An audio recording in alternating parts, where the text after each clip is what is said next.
Olá, boa noite. Estamos mais uma vez aqui para ter uma mentoria ao vivo. Vamos aguardar os nossos seguidores. Gisele, boa noite. Mediação e do Ser, boa noite. Tudo bem, pessoal? Bruna, seja bem-vinda.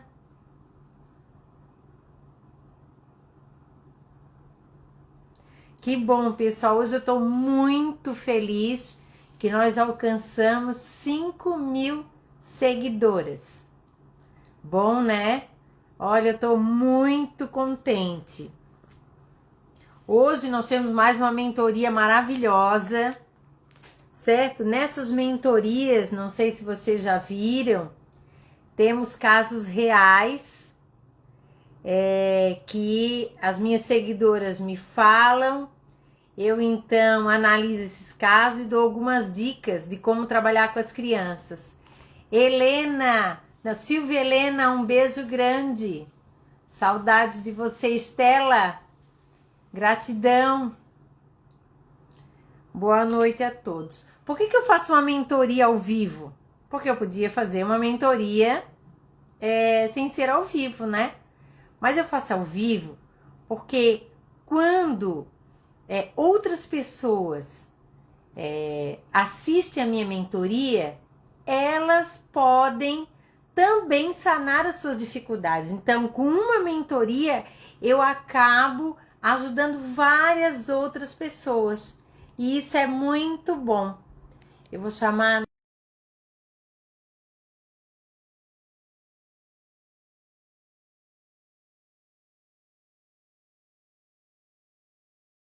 se organiza aí para entrar.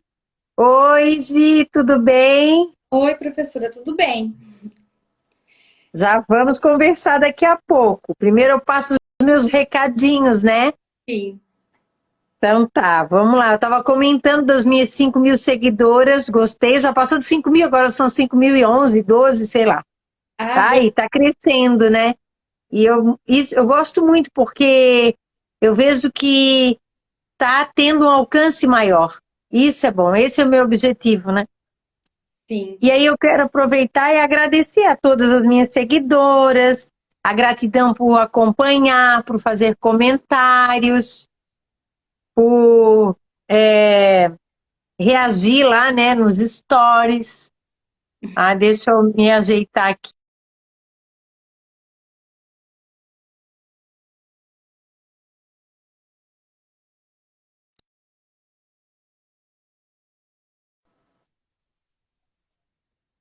né?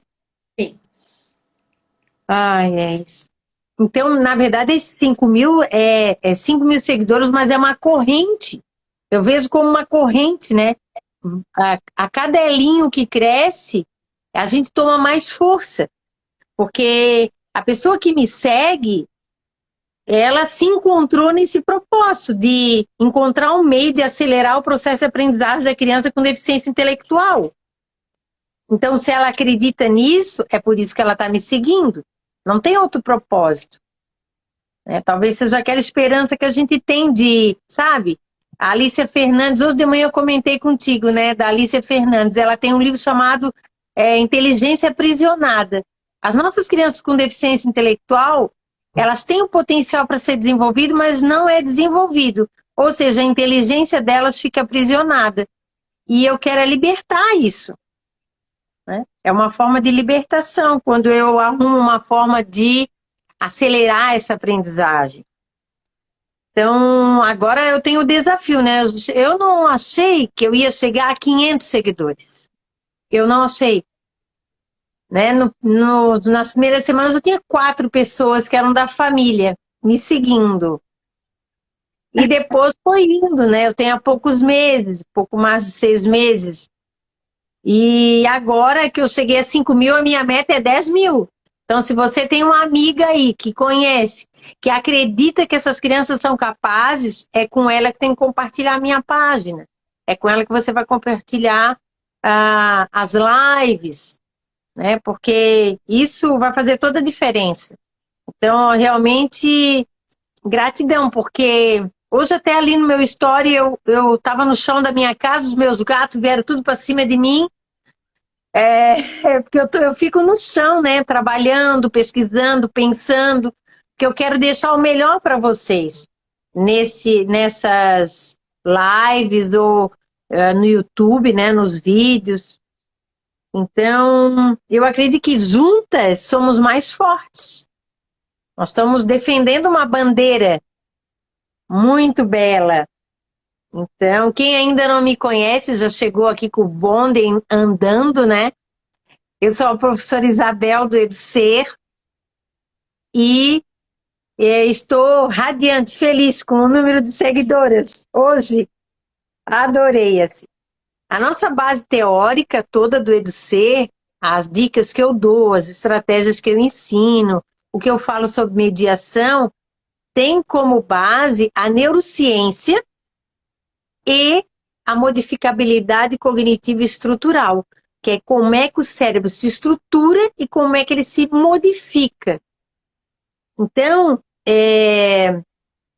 essa base, que é uma base muito atual, nos empodera mais ainda para acreditar que a criança com alguma deficiência intelectual ou alguma dificuldade na aprendizagem pode sair dessa situação e ampliar.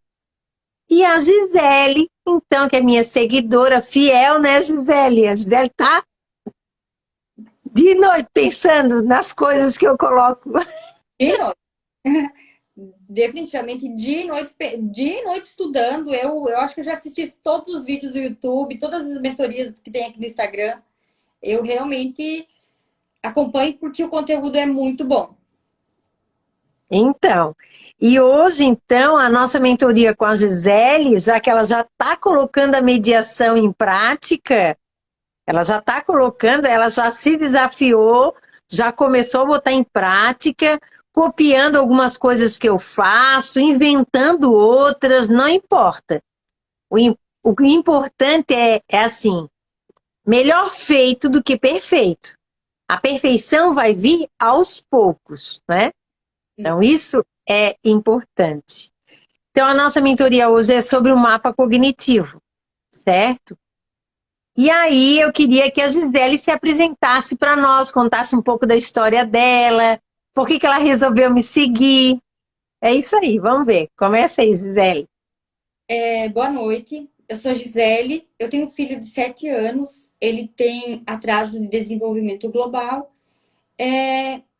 E com a pandemia, as aulas começaram a ser online e eu via que o meu filho, ele não acompanhava essas aulas online, porque para uma criança típica já é difícil, para as crianças da inclusão é muito mais complicado.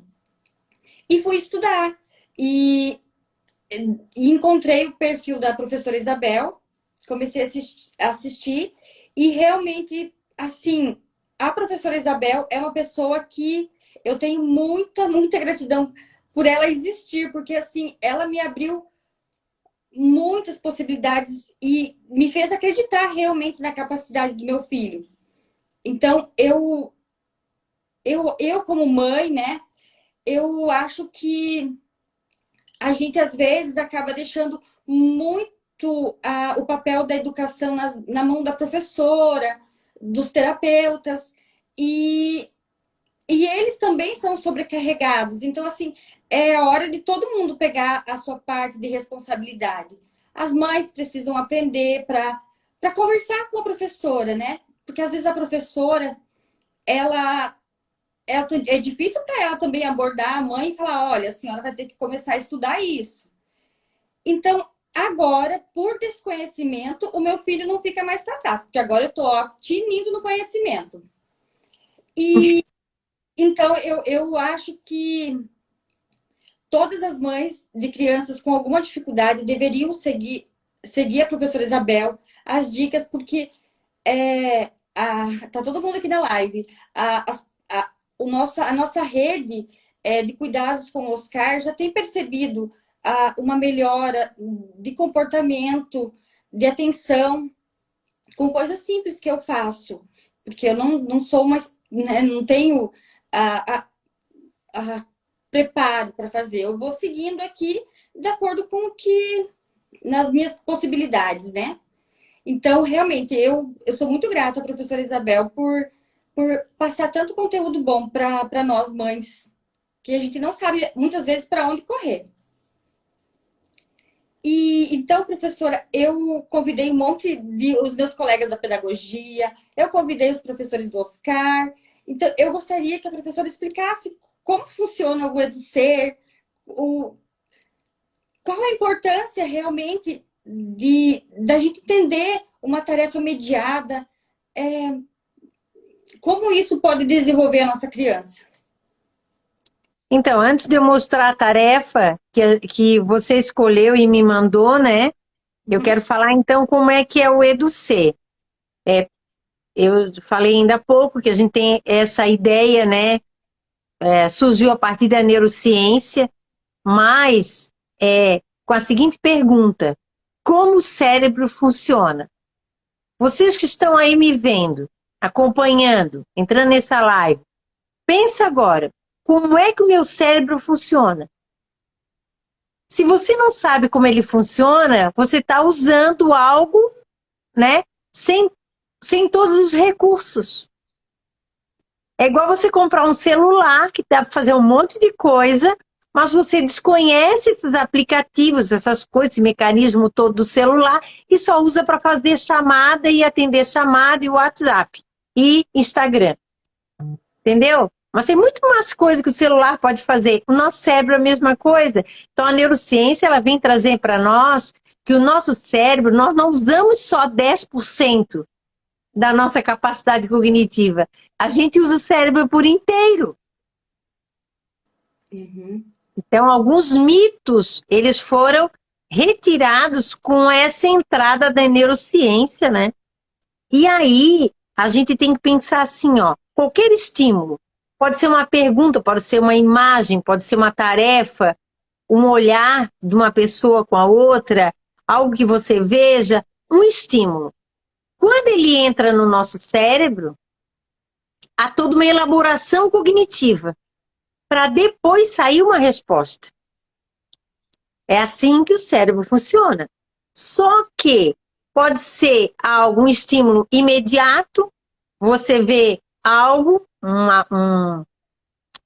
um controle de ar-condicionado e você já ir lá na tecla amarela e pimba, ligar e desligar. Agora, você nunca pensou neste aparelhinho aqui, né? Você nunca pensou. Então, às vezes a criança diz, mãe, liga o celular, liga o ar-condicionado para mim. E você vai lá, pega e aperta no botão amarelo. Ou você vai dizer, ó, aperta no botão amarelo. Agora você não vai fazer a criança pensar. Mas você poderia, numa atitude dessa do cotidiano, você poderia mediar. Você poderia perguntar, todas as teclas aqui são iguais? Pega o controle e veja, todas as teclas são iguais? A criança vai começar a identificar, comparar, analisar. São operações mentais. Então, quando você faz as perguntas são intencionais, né? E aí ele vai analisar. O que tem de diferente? É diferente em cor? Elas são diferentes em tamanho? Elas são diferentes em posição? Isso tudo pode ser explorado. Para depois saber onde ligar a televisão. Então, assim, ó. Aqui no EduSer, a gente ensina você a mediar. O que é mediar? É potencializar o estímulo. No caso, era o controle, que eu estava trabalhando agora. Então, quando eu mostro o controle, é uma coisa, você vai só para o perceptivo. Quando eu digo, é só apertar na amarela, também é perceptivo. Agora, quando eu começo a fazer perguntas sobre esse conjunto de teclas, eu estou exigindo outras operações mentais. Certo? Que não é só a percepção visual. estou fazendo a criança pensar sobre. Aí esse estímulo é potencializado. Consequentemente, a resposta não é imediata, é potencializada.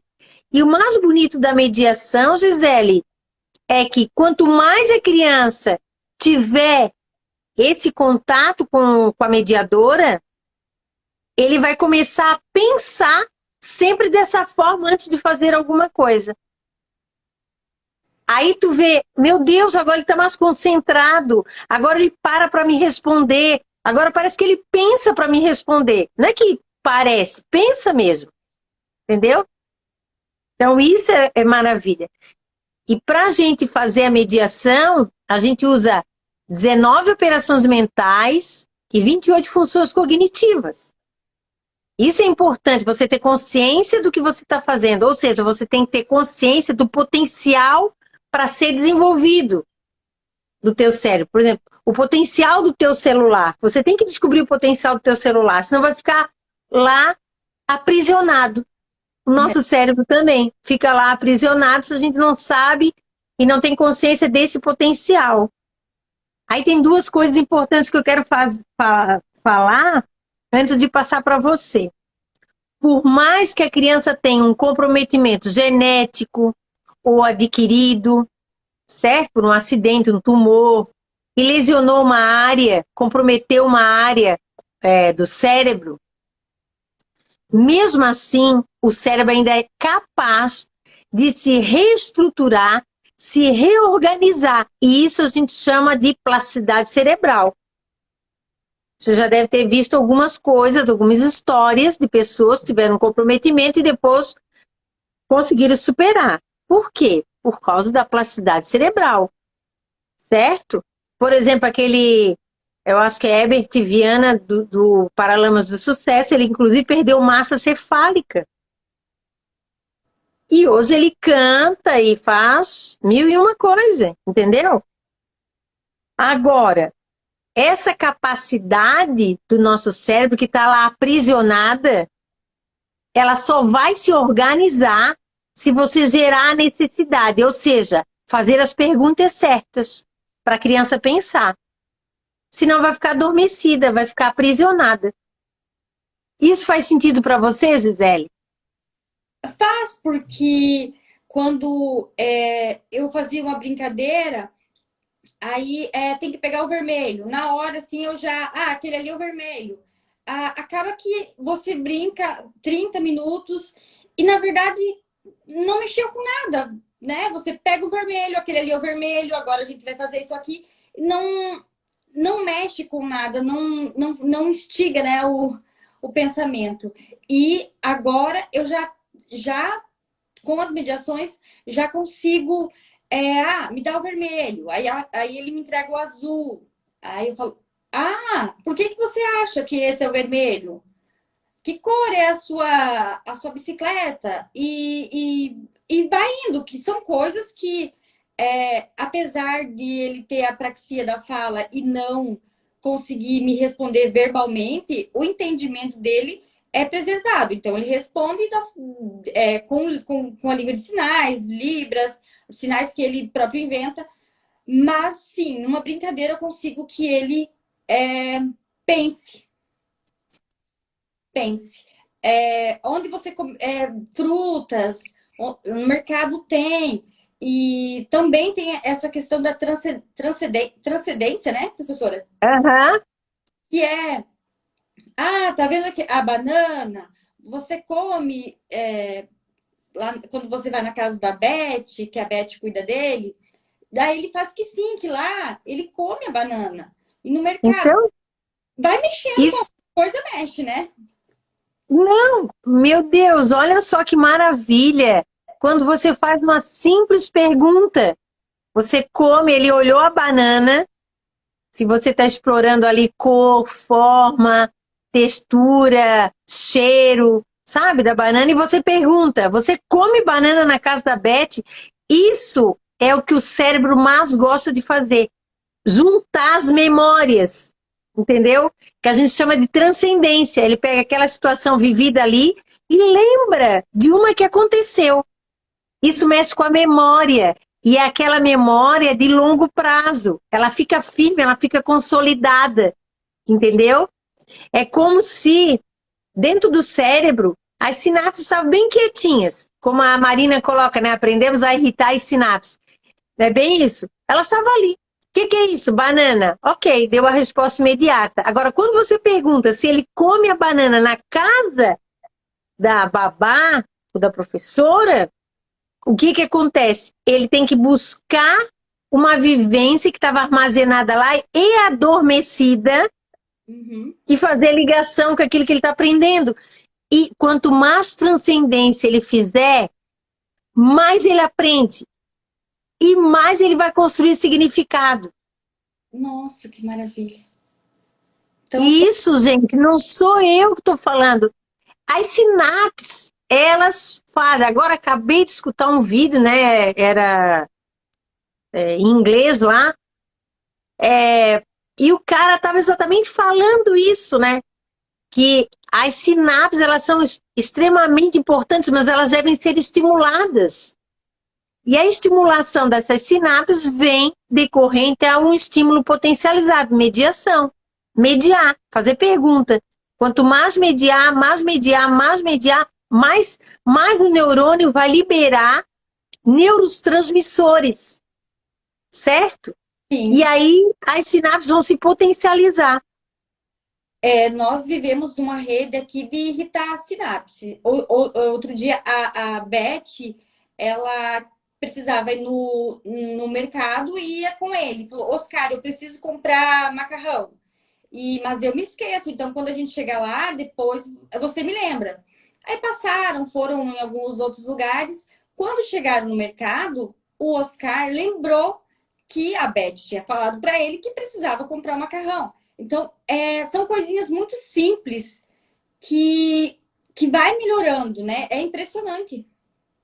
Então, mas assim, ó, são coisinhas simples no teu olho, pelos teus olhos. Agora, você tem que ampliar o seu olhar e ter um olhar luxuoso sobre esses pequenos detalhes do teu filho. Porque se ele consegue lembrar do macarrão, ele pode lembrar de uma lista de 10 itens. Uhum. É só você ir aumentando a cada vez, entendeu? Ah, E sim. ainda chegar lá, você pode dizer assim, ó, a gente geralmente tem uma marca que a gente compra o macarrão, né?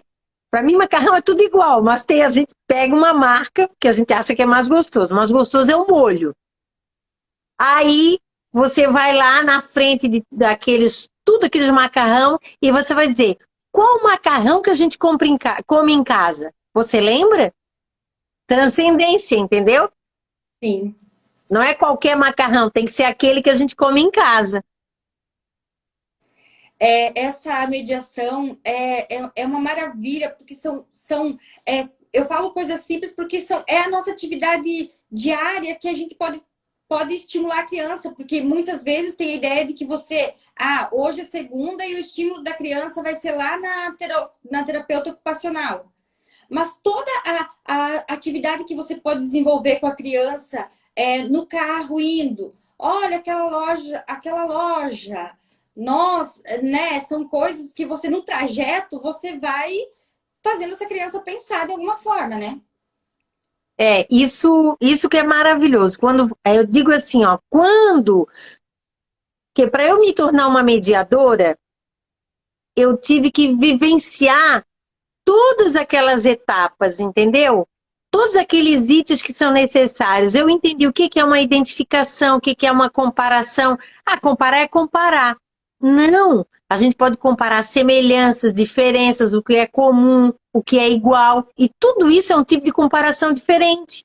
Então, eu tive que entender isso tudo para quando eu fazer uma pergunta para a criança, eu saber qual é a minha intencionalidade, sabe? Para o teu filho que tem apraxia da fala, né, que é esse distúrbio neurológico e que afeta a produção motora da fala, ou seja, o cognitivo dele está preservado, Uhum. só está adormecido, aprisionado, e nós vamos colocar isso para fora, né? Vamos sim. Então, por exemplo, ó, quando você estiver mediando, qualquer página, porque daqui a pouco eu vou mostrar a página que nós vamos mediar, tá? Tá. Mas assim, quando você está mediando uma página, você vai perguntar para ele o que, que é aquilo, né? O que, se ele conhece algum dos itens, e pode escrever numa folha, sabe? Pirulito, bala, picolé, tudo que tem naquela página que você vai mediar, para ele entender a função da escrita. A função da escrita é uma função social. É deixar para o outro marcado aquilo que a gente viu. Para a gente não esquecer, para a gente ler depois e várias outras coisas.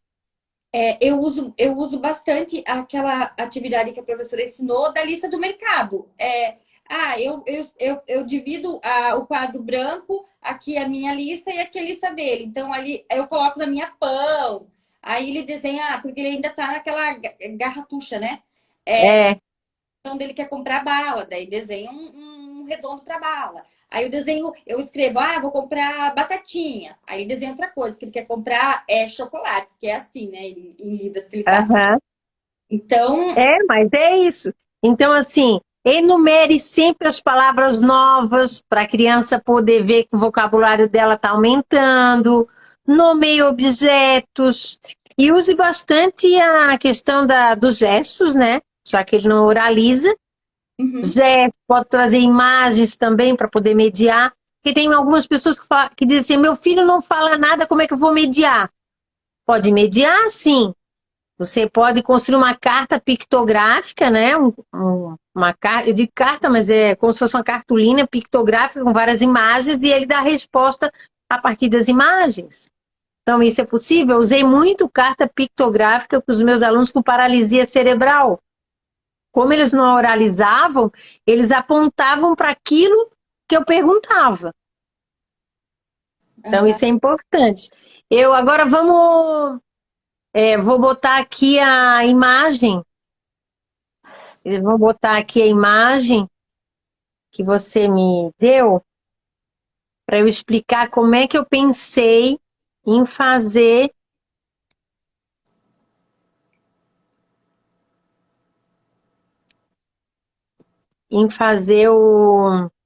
a mediação. Então, assim, primeiro eu vou botar a imagem, depois eu tiro a imagem e a gente... Ó, o Fábio tá aparecendo. Aí, muito bem. Então, só que se você pegar a apostila, você vai ver que eu mudei uma coisa e é importante. Eu até sugiro para você porque o enunciado das tarefas são todas com outra letra. E eu tirei e coloquei caixa alta. Sim. Porque ajuda na alfabetização, entendeu? Fica ruim então, eu vou olhar algumas coisas com com um estilo de letra e daí eu acho que confunde até, né? Isso é.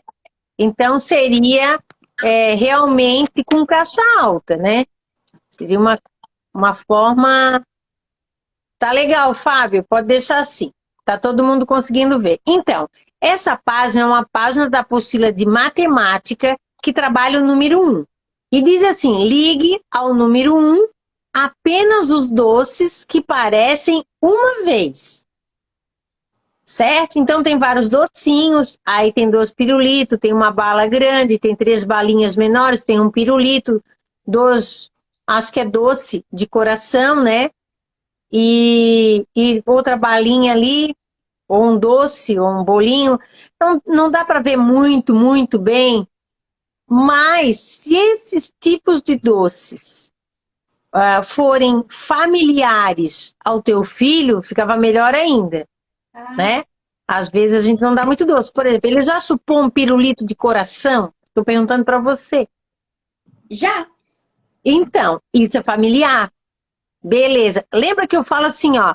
Quando você escolhe uma tarefa, você tem que ver a zona de desenvolvimento real, aquilo que a criança já sabe.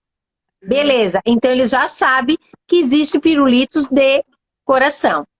Aí, sabe aquele outro pirulito grande, colorido, com, né, bola? Ele já teve acesso a um pirulito desse? Joia! Então tem 2 pirulitos desse. Um cupcake.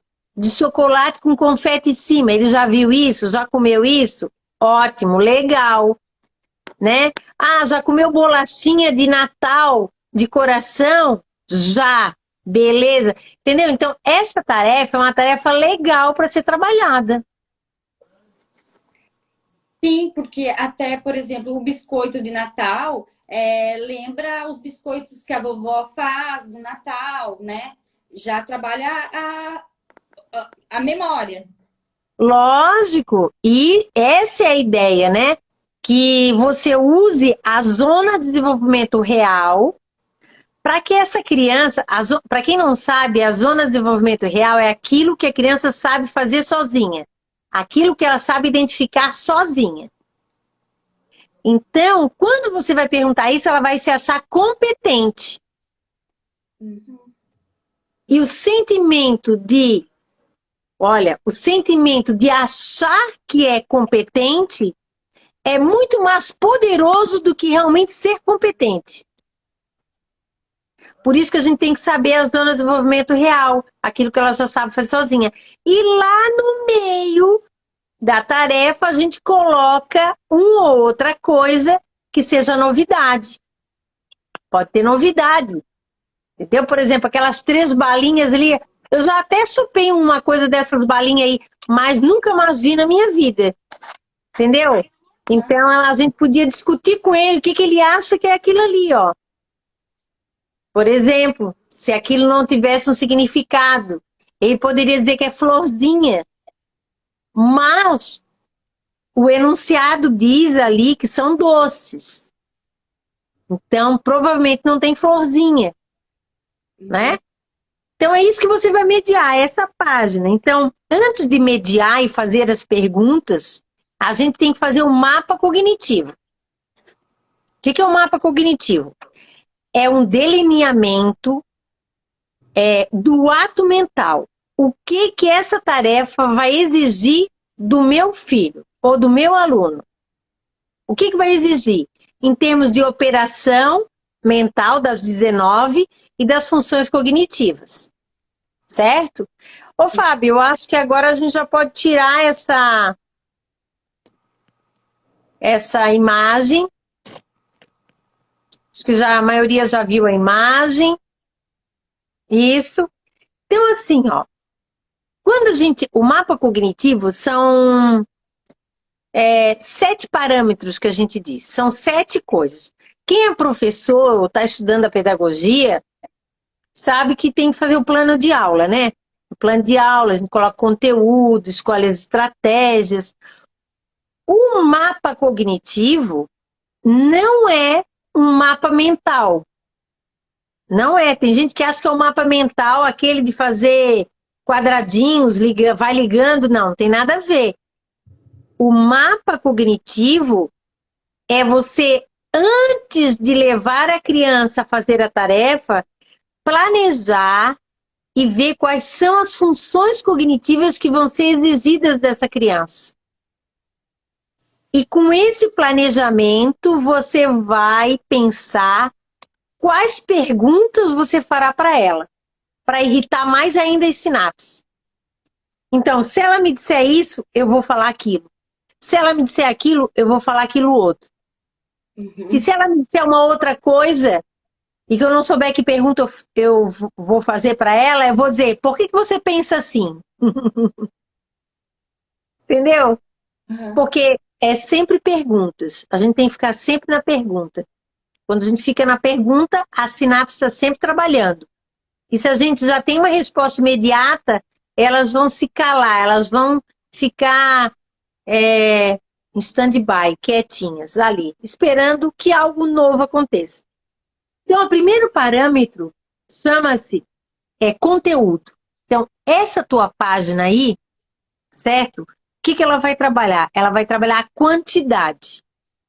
Sim. Tem gente que não sabe a diferença entre número e numeral.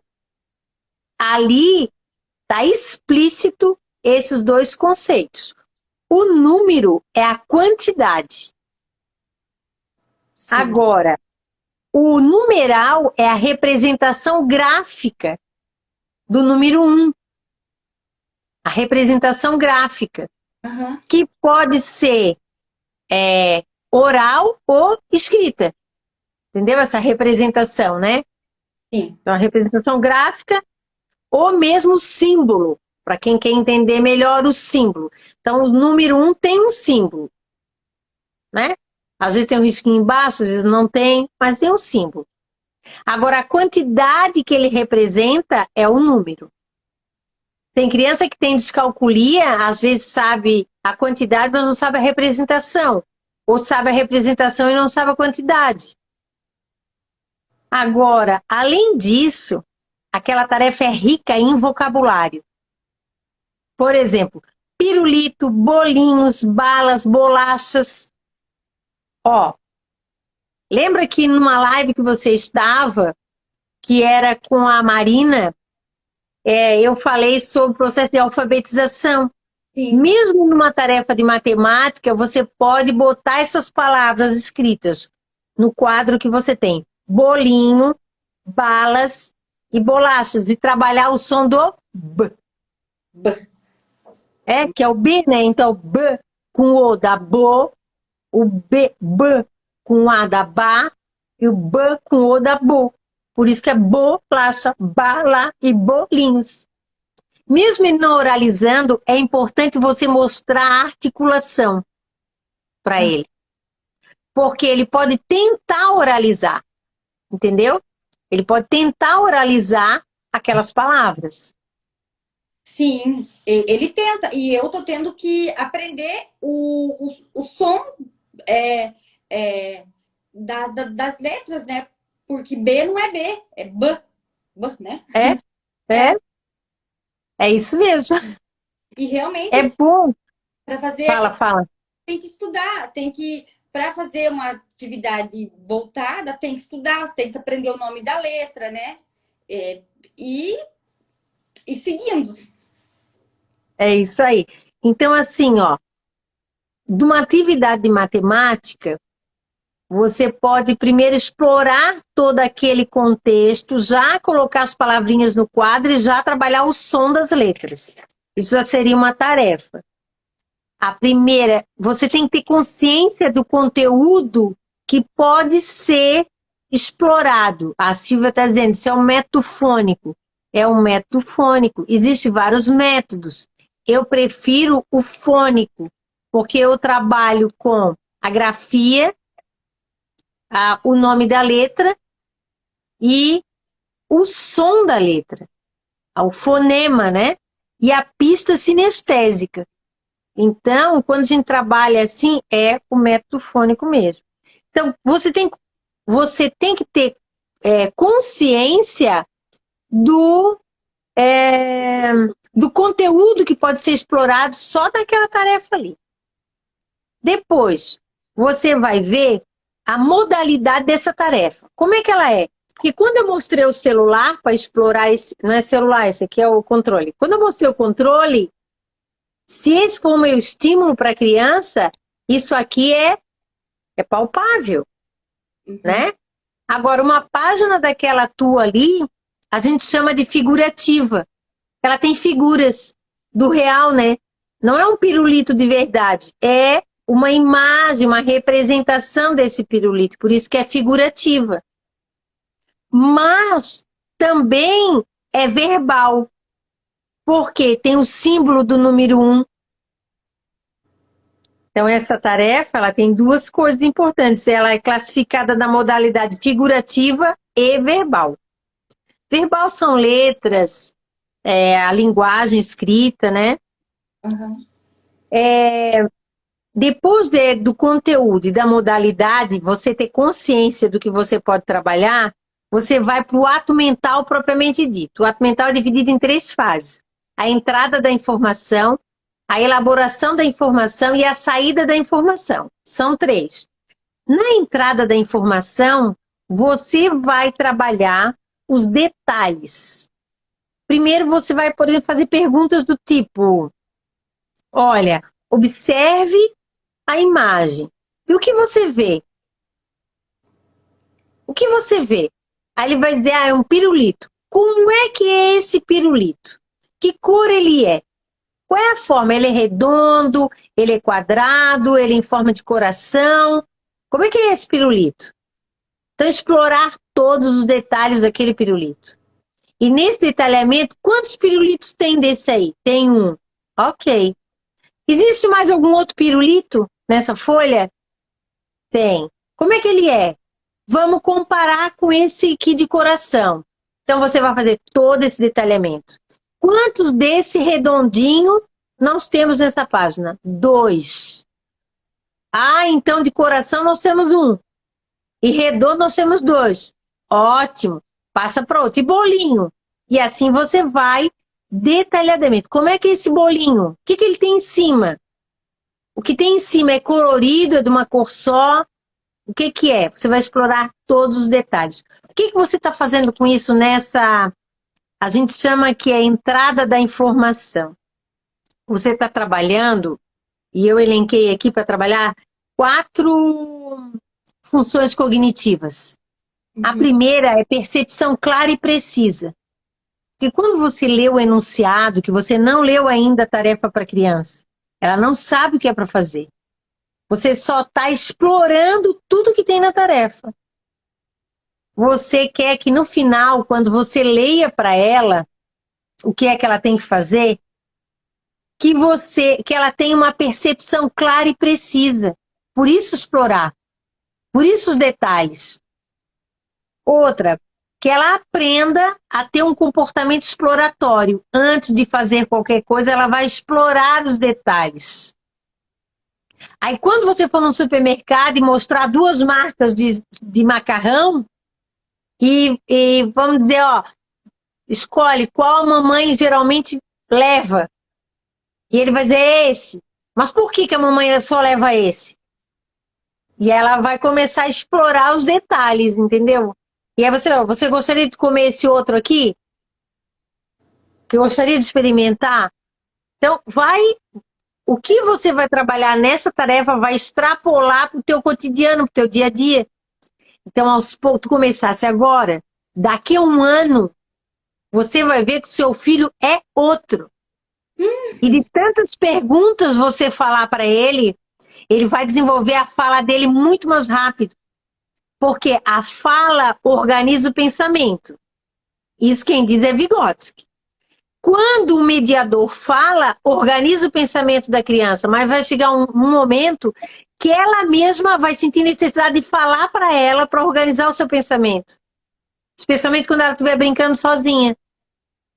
E aí a fala vai vir, porque a fala é gerada a partir de uma necessidade cognitiva de se organizar. Eu ainda quero ver você me dizendo isso. Ah, não, mas eu vou conseguir, porque as crianças com apraxia da fala, além de muitos ter dificuldade de aprendizagem, a apraxia, como a criança recebe, tem o cognitivo para receber e não devolve o verbal, é difícil para todo mundo, para os professores e todo mundo entender que você pode sim falar com aquela criança, explicar todos os detalhes que ela está entendendo. Ela não vai te devolver verbalmente, mas ela está entendendo tudo. E isso já vai organizando aí para a minha fala, né? Lógico, porque daí você vai gerar nele a necessidade. Assim, tem uma área lá no cérebro do teu filho que não funciona adequadamente, por isso que ele tem a apraxia. Uhum. São neurônios responsáveis por aquela função. Eles estão lá adormecidos, doente, colocado lá, atrofiado, sem função. Só que o resto do cérebro vai fazer o quê? Ele vai ter a necessidade, vamos gerar a necessidade da fala, da expressão, da fala, das ideias. O que vai acontecer? As sinapses elas vão procurar outras ligações no neurônio. E alguns dos neurônios vão assumir essa função que está deficiente. E ele vai começar a falar. Ai, que ótimo. Mas vamos trabalhar, porque é assim mesmo, né? É muito interessante. Eu assisti o mapa das sinapses, né? Dos caminhos. Porque se a gente não estimula, fica todo... Porque todo mundo é preguiçoso, né? Até o cérebro, até a sinapse. Se ninguém fizer nada, a gente vai sempre pelo mesmo caminho. Porque é mais fácil, a gente já conhece, né? Lógico. Se colocar um obstáculo ali, vamos ter que mudar a rua, e aí, para mudar de rua, tem que pensar, né? Lógico. Aí, além de pensar, tem que construir uma estratégia, né? Constrói uma estratégia. É assim, ó, que eu, o que eu acho de mais maravilhoso na mediação é esse potencial, entendeu? De plasticidade cerebral. Então, olha só, a gente conversou sobre o conteúdo, a modalidade e as fases do ato mental. Eu falei uma só, que é a fase da entrada.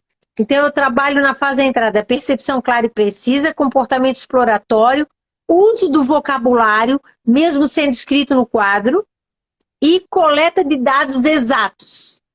Por quê? Como eu trabalho com número, a tarefa propõe número, por isso que eu tenho que fazer a pergunta: quantos pirulitos de coração tem? 1. E redondo, 2. Né? Coleta exata. Ok. Depois, eu vou para a elaboração chama elaboração da informação. Você deixou claro tudo que tinha na página. Agora você vai fazer perguntas para ele pensar e gerar transcendências. Ok? Então, essas perguntas deverão ser que envolve a operação mental de comparação, classificação, raciocínio hipotético. Por exemplo, meu filho, se você tivesse todos esses doces, agora, qual você comeria primeiro? Ele vai levantar uma hipótese. Entendeu?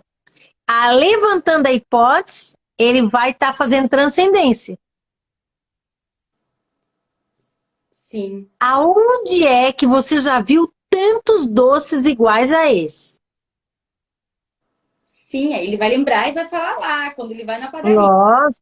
Você, inclusive, pode trazer um pirulito de coração azul, por exemplo, que às vezes tem, né? Fica com a língua azul aí, a gente compra. É só você encontrar. Quando você encontrar as coisas, você diz: vou levar isso, que eu vou fazer uma mediação com o meu filho com isso aqui. Aí você mostra: olha, eu trouxe um pirulito. Agora, esse pirulito teu que é vermelho aqui, e esse outro, como é que ele é? Qual a diferença? Entendeu? Qual a diferença? E aí você vai comparar. Ele vai levantar a hipótese, ele vai dizer se gosta, se não gosta. E no final, tem a saída da informação. A saída da informação é quando você vai ler o enunciado para ele e dizer: olha, agora a gente já sabe. Tem doces aí que tem um só e doces que tem 2, 3.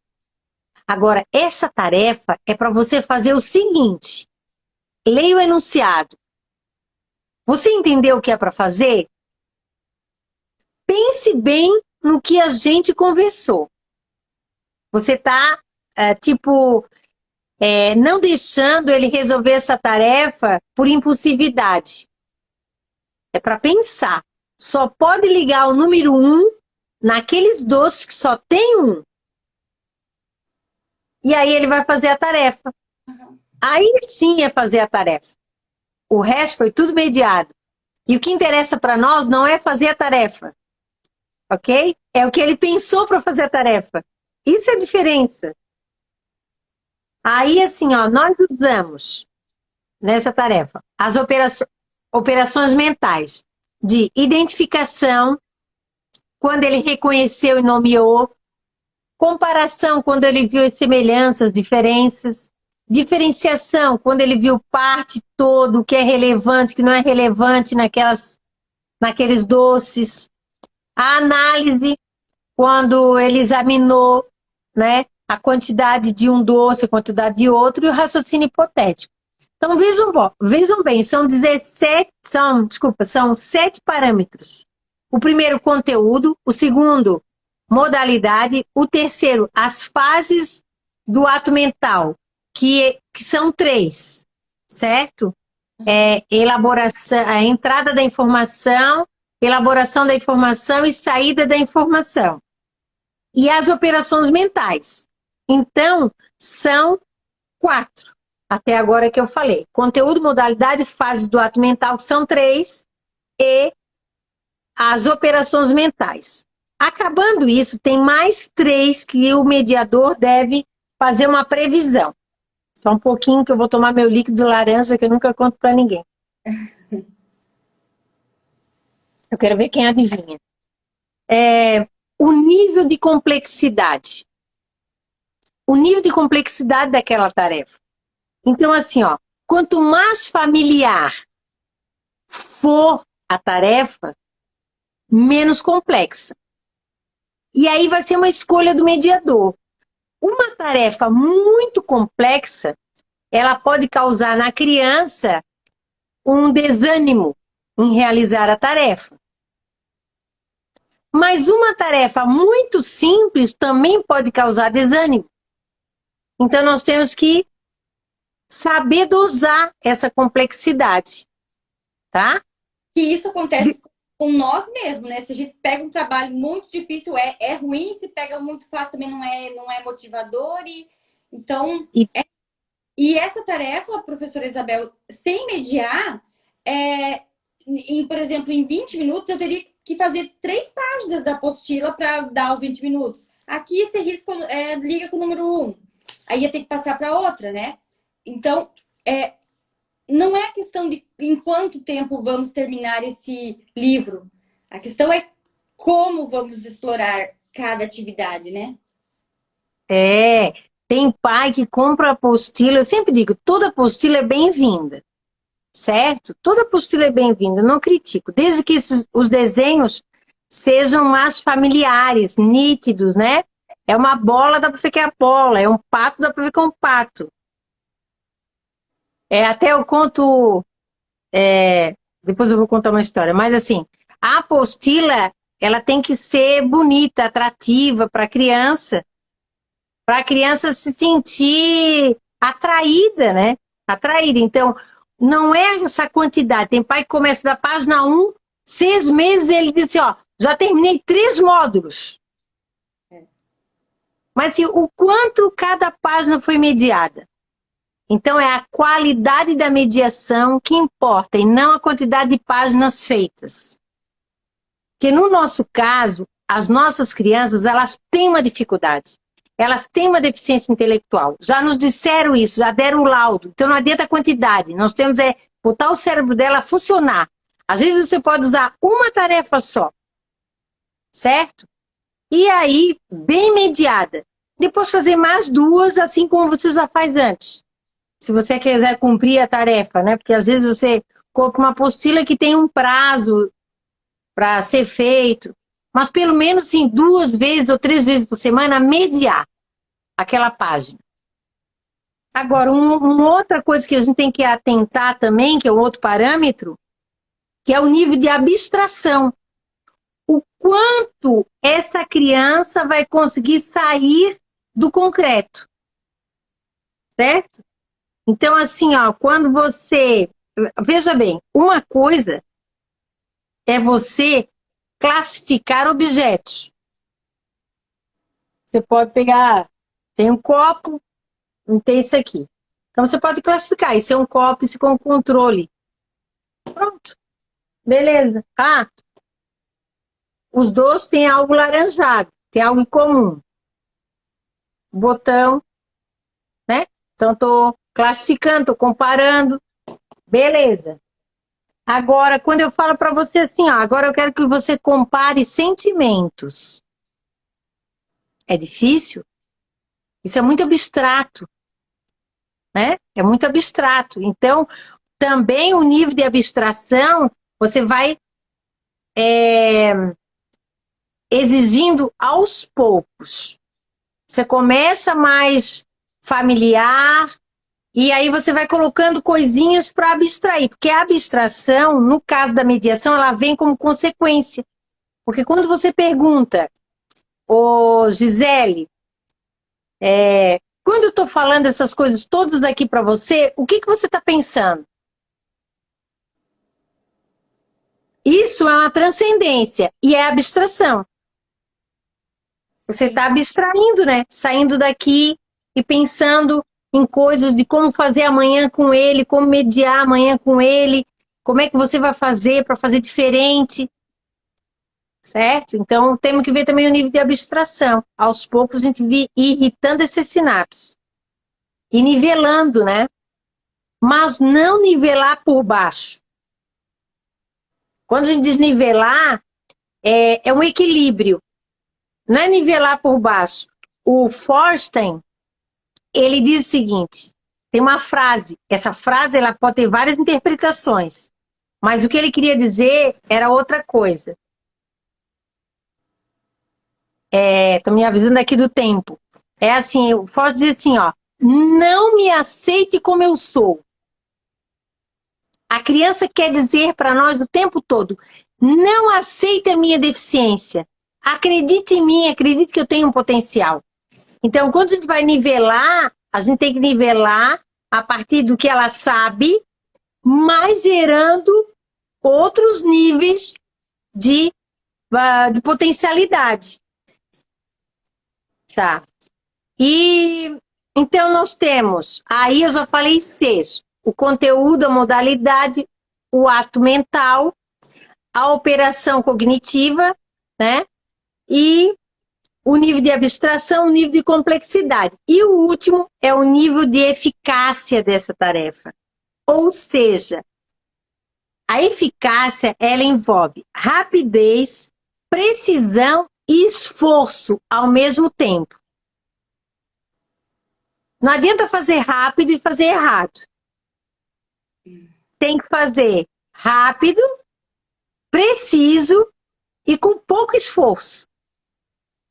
Então, a eficácia é quando a criança se mostra autônoma para fazer aquilo. Por exemplo, vai chegar um momento que o teu filho, tudo bem, vou dizer que é João, né?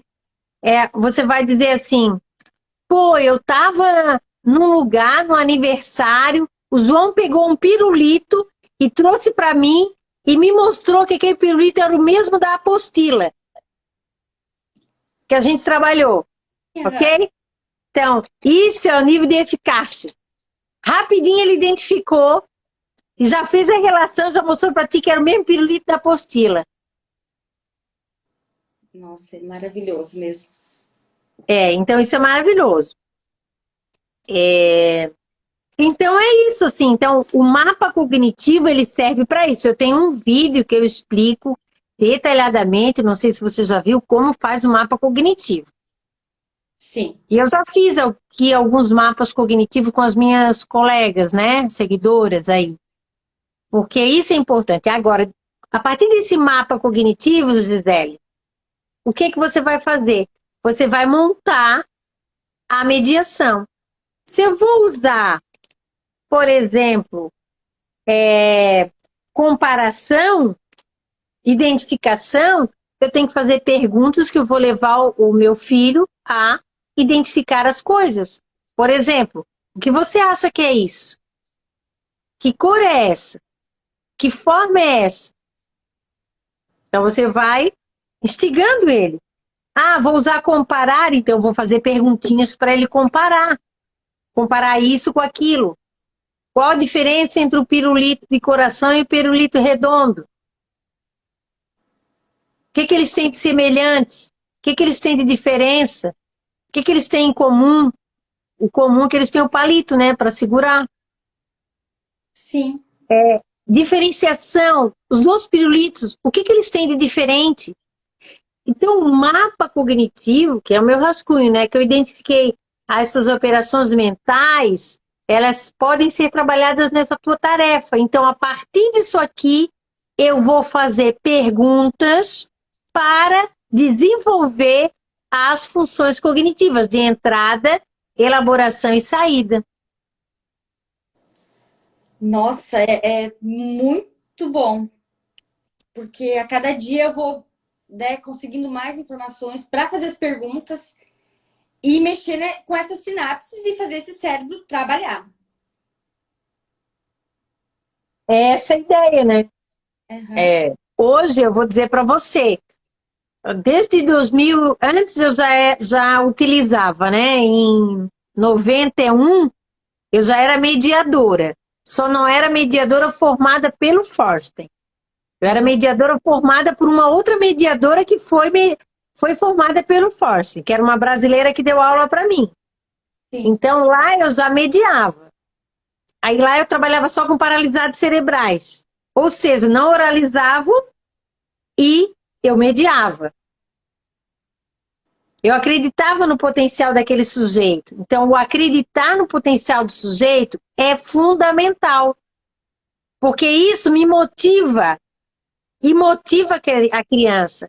Porque o nosso cérebro, é, ele é tão magnífico que ele consegue ver a expressão e ler a expressão facial do outro. Sim. E aí a criança, o cérebro da criança lê no rosto da sua professora que a professora não acredita que ela é capaz. Entendeu? Ou dos seus familiares, É. ou da psicopedagoga. Agora, quando você acredita que ela é capaz, tudo muda. Na minha escola, eu recebi um menino que a escola convidou ele para sair da escola. Ele tem 6 anos. Convidou ele para sair da escola. E a mãe viu uma live minha, e mora aqui em São José, quis botar na escola que eu trabalho. No primeiro dia, ele foi. Tem um espaço livre com uma estante, com muita coisa para mexer. Ele foi mexer na estante. E por causa do Covid, a gente ensinou as crianças a só pedir para a professora e não ir lá pegar, né? Aí eu toquei a mão no ombro dele para dar essa explicação. E ele levou um susto e ficou apavorado.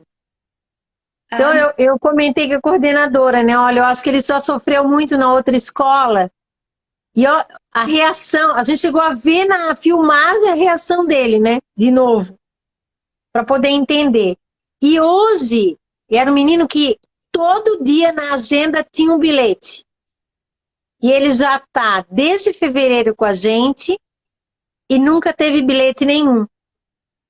Entendeu? Porque você tem que saber lidar com as crianças, tanto com as suas fragilidades quanto com as suas potencialidades. A gente tem que saber lidar com isso. E hoje ainda eu conversei com ele, né? Ele sabe desenhar muito bem, ele teve um atendimento hoje comigo, ele sabe desenhar muito bem e foi ótimo, assim, eu fiquei muito contente que eu consegui ajudar realmente uma mãe, né? E às vezes a ajuda é mudar a escola para que a criança tenha uma outra oportunidade com pessoas diferentes, que acreditam que ela é capaz. sim, e também eu vou falar rapidinho aqui por conta do nosso tempo, né? Quantas e quantas vezes, assim, era diário que eu ia buscar meu filho na escola, chegava lá pegar e perguntava, foi tudo bem? Aí a professora com ele na mãozinha dizia, hoje pegou um negócio com um amigo. Todos os dias reclamação, assim, na frente da criança. Isso não é saudável. A criança percebe que, olha, mais um dia eu fiz besteira aqui, né? Então, E aí acontece um negócio chamado síndrome do camaleão, entendeu? O camaleão é um réptil lá, que onde ele passa, ele assume a cor da onde ele está e fica camuflado. Então a criança, imagina a inteligência dela aprisionada. Ela querendo se mostrar competente. A professora chega e diz, hoje de novo, hoje de novo, hoje de novo, hoje é assim, não fez nada, rasgou a folha. sim, E aí ela vai assumindo aquele papel, aquela personalidade de uma criança deficiente. Por isso que eu digo, a deficiência intelectual ela é produzida socialmente. Ela é produzida. Porque o comprometimento daquela área específica não vai definir quem você é. Ela pode, né, funcionar até na vida adulta de forma equivocada, aquela área do cérebro, mas as outras áreas vão assumir muitas daquelas funções. E aí, a criança na escola, ela é anulada. Por isso que o meu objetivo é assim, ó, se você acredita na inclusão, acredita que a criança é capaz, só não sabe fazer o que tem que ser feito, venha pro EduC. Aqui você vai aprender a fazer. E aí, gostou da live? O que você achou? Adorei, professora. Eu realmente agradeço muito o seu tempo e realmente conseguir colocar na nossa cabeça que as crianças têm capacidade, vão aprender. A gente só precisa bater na porta certa e com os conteúdos certos, com as perguntas certas e com a mediação certa, né? É isso aí. E assim, ó, todas vocês, ou todos que estão aqui nessa live, são capazes de se tornar uma excelente mediadora. Excelente mediadora. Né? Já tem gente pedindo curso, já tem gente pedindo coisa, mas eu tô com um tempo assim, meio restrito. O tempo que eu tenho, eu tento arrumar algumas estratégias para ensinar vocês o mais rápido possível. É isso que eu faço, né? Olha, gratidão, gratidão. Gisele, nós vamos ter esse mês de maio mais uma live com a Gisele, hein? Muito obrigada, professora. Foi o máximo. Então tá bom. Gente, ó, gratidão, obrigada. Marina, beijo, querida. Tudo de bom. Isabel, você disse São José. São José dos Campos? Não! É São José, Santa Catarina. Eu sou açoriana, aqui de Santa Catarina, por isso esse meu tom de voz maravilhoso, cantado. Tá bom, gente? Um beijo para vocês, Anabel, obrigada, gratidão, todo mundo. Beijo, até amanhã. Amanhã tem live e eu vou fazer ao vivo uma mediação sobre aquele brinquedo, que é o brinquedo de varetas. Eu vou mediar ao vivo a Maria Valentina, o de varetas, e convido vocês todos a participarem. Um beijo, gente. Tchau.